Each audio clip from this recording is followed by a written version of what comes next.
ఎప్పుడు సంచలన రాజకీయ నాయకుల గురించి ఎంత ఫ్రీక్వెంట్గా మాట్లాడుకుంటున్నామో ట్రంప్ గురించి కూడా అంతే ఫ్రీక్వెంట్గా మాట్లాడుకుంటారు.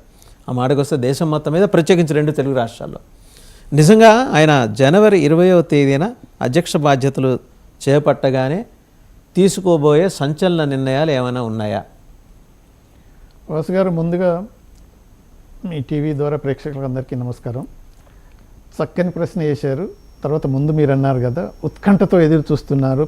భారతదేశంలోనే కాకుండా వేరు దేశాలలో ఇంక్లూడింగ్ అమెరికాలో కూడా. ఎందుకు అని అంటే మీరు అన్నారు కదా అన్గైడెడ్ మిసైల్ అని. ఇంతకుముందు కూడా ప్రూవ్ చేశాడు. ఇంకా ఎక్కువ ప్రూవ్ చేసే పరిస్థితులు ఇప్పుడు కనిపిస్తున్నాయి. అందువలన తర్వాత ఏం జరుగుతుంది అనే దానికి మనం పోయే ముందు ఎలా జరుగుతుంది, ఏమేమి జరుగుతుంది ఆల్రెడీ హింట్స్ ఇచ్చేశాడు. ఓకే, తను క్యాబినెట్ ఫార్మేషన్లో ఎవరోని పెట్టుకున్నాడు. తన తర్వాత వాళ్ళకు ఇది మన డాక్యుమెంట్ 2025 అనేది ఏదైతే తయారు చేసుకున్నారో దాంట్లో కూడా వివరంగా ఏం చేయబోతుండని చెప్పేశాడు. అంతకన్నా ముందు కూడా ఎలక్షనీరింగ్లో మెయిన్ స్లోగన్స్ ఏంటి, ఇమిగ్రేషను, తర్వాత తారిఫ్స్, ట్రేడ్, అబోవ్ ఆల్ అంటే make America again great, America first ఏవైతే చెప్పుకుంటూ వచ్చాడో అది ప్రజలు నమ్మారు. కాబట్టి లాస్ట్ టైం కనుక మనం చూసినట్టయితే 17లో ఒక 5-6 రోజుల తర్వాత వితిన్ ఫస్ట్ వీక్లోనే ఎగ్జిక్యూటివ్ ఆర్డర్స్ ఇష్యూ చేసిండు. ఏది వీసాల మీద, ట్రావెల్ మీద, తర్వాత ఎకానమీ, వేరియస్ ఇష్యూ మీద ఆర్డర్ ఇష్యూ చేసిన వాడైతే ట్రావెల్ బ్యాన్ పెట్టేసిండు 7 కంట్రీల మీద, అంటే ముస్లిం డామినేటెడ్ కంట్రీస్ మీద. తర్వాత ఇంకా మన నార్త్ కొరియా, అదర్ కంట్రీస్ కూడా యాడ్ చేసిండు. ఈసారి కూడా అలానే ట్రావెల్ బ్యాన్ వచ్చే ఆస్కారం పరిస్థితులు ఎక్కువ ఉన్నాయని అంటున్నారు. దాంట్లో చైనా, ఇండియాను కూడా ఇంక్లూడ్ చేయొచ్చు అని వినికిడి. ఎందుకు అంటారంటే ఇప్పుడు ఇమిగ్రేషన్లో లెటస్ సి మన చదువుకోనికి స్టూడెంట్స్, ఉద్యోగాలకు మన ఐటీ ఎక్స్పర్ట్స్, ఇంజనీర్స్ అయినా, స్పెషలిస్ట్ అయినా, సాఫ్ట్వేర్ పర్టికులర్లీ వీళ్ళంతా మన వాళ్ళు. ఇప్పుడైతే ఒకప్పుడు లాస్ట్ ఇయర్ కన్నా ముందు అంటే 22 వరకు కూడా చైనా నుంచే ఎక్కువ స్టూడెంట్స్ పోయేవారు. కానీ లాస్ట్ ఇయర్ ఇండియా నుంచే ఎక్కువ స్టూడెంట్స్ పోయి నెంబర్ 1 ప్లేస్లో మన వాళ్ళు ఉన్నారు. తర్వాత చైనా ఉన్నది. అటువంటిప్పుడు ఏమవుతుందంటే ఇమిగ్రేషన్ అనేది పెద్ద ఇష్యూ తీసుకొని ఇమిగ్రెంట్స్ అంతా పారాసైట్స్, అంటే ఎలక్షన్ టైంలోనైనా ఆఫ్ ద ఎలక్షన్ టైంలో కూడా అదే, వీరంతా పారాసైట్స్.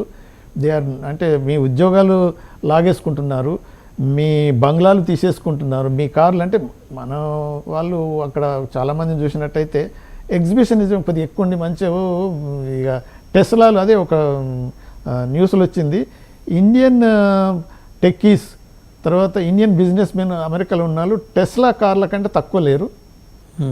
అంటే ఏ కమ్యూనిటీ ప్రీమియర్ కార్స్ అన్నట్టు, అంటే హై లెవెల్ లైఫ్ స్టైల్లో ఉన్న వాళ్ళంతా చూసేసరికి పక్కన వాళ్ళు చూసుకోవటం ఏదనంటే నిజమే వీళ్ళంతా మన తీసేసుకొని వీళ్ళు ఇంత రిచ్గా కనిపిస్తున్నారని ఆ భావన వచ్చింది. కాబట్టి ఈ ఇమిగ్రేషన్ అనేది ఫస్ట్ ప్రయారిటీ తీసుకున్నాడు.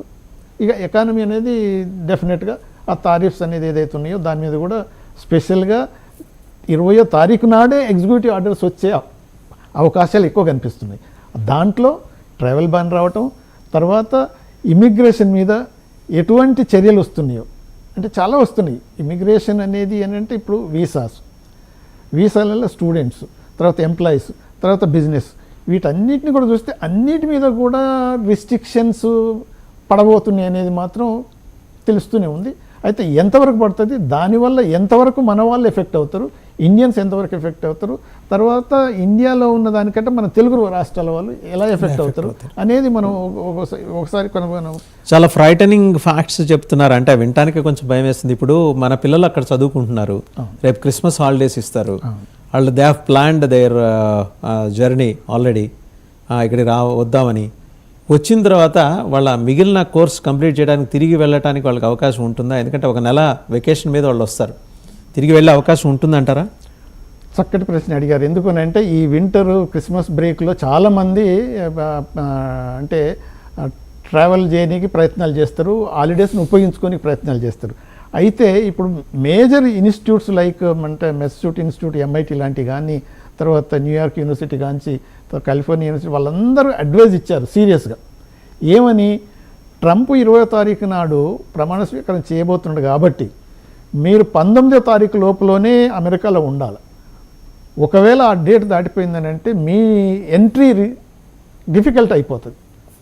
ఎందుకు అని అంటే లాస్ట్ ఇయర్ అంటే లాస్ట్ టైం 17లో ట్రంప్ ఏదైతే ఒక 1 వీక్లో లోపలనే ట్రావెల్ బ్యాన్ పెట్టాడో అలానే ఇప్పుడు ఫస్ట్ డే నాడే ఈ ఎగ్జిక్యూటివ్ ఆర్డర్స్ ఇష్యూ చేసే అవకాశాలు ఎక్కువ ఉన్నాయి, తయారై ఉన్నాయి. కాబట్టి మీరు ట్రావెల్ చేసి అవుట్ సైడ్కి వెళ్ళినట్టయితే అమెరికాకు మళ్ళీ రీఎంట్రీకి కష్టం అవుతుంది. అందుకని మీరు వెళ్ళొద్దు. ఒకవేళ వెళ్ళినట్టయితే 19వ తారీఖు జనవరి లోపలనే ఇక్కడికి వచ్చి ఉండాలి. మాది పూచికత్తు కాదు, ఒకవేళ ఆ లోపల రాలేకపోతే కాదు. యూనివర్సిటీలు చెప్పేసి యూనివర్సిటీ అంటే అడ్వైజ్ చేస్తుంది, మేము అంటే సీరియస్గా అడ్వైజ్ చేస్తున్నాము. ఇంత రిస్క్ తీసుకొని మీరు ఆ డేట్ తర్వాత కూడా బయట ఉంటే మాత్రం చాలా ప్రమాదము.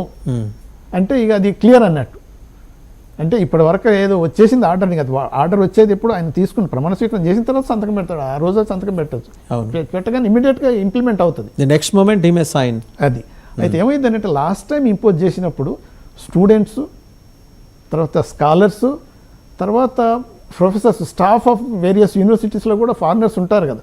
మన ఇండియా నుంచి ఉన్న వాళ్ళు ఉన్నారు, తర్వాత అదర్ కంట్రీస్ నుంచి ఉన్న ఇంక్లూడింగ్ మిడిల్ ఈస్ట్లో ఉన్న వాళ్ళు కూడా ఉన్నారు. మంచి మంచి ప్రొఫెసర్స్ ఉన్నారు. ఈ ఎంఐటీలో ఉన్న ప్రొఫెసర్స్ అయితే లాస్ట్ టైము సడన్గా ఎవరికి తెలియదు కాబట్టి వాళ్ళు పోతే రిటర్న్ వచ్చేటప్పుడు 2 రోజుల డిలే వాళ్ళది. ఇది ట్రంప్ ప్రమాణ స్వీకారం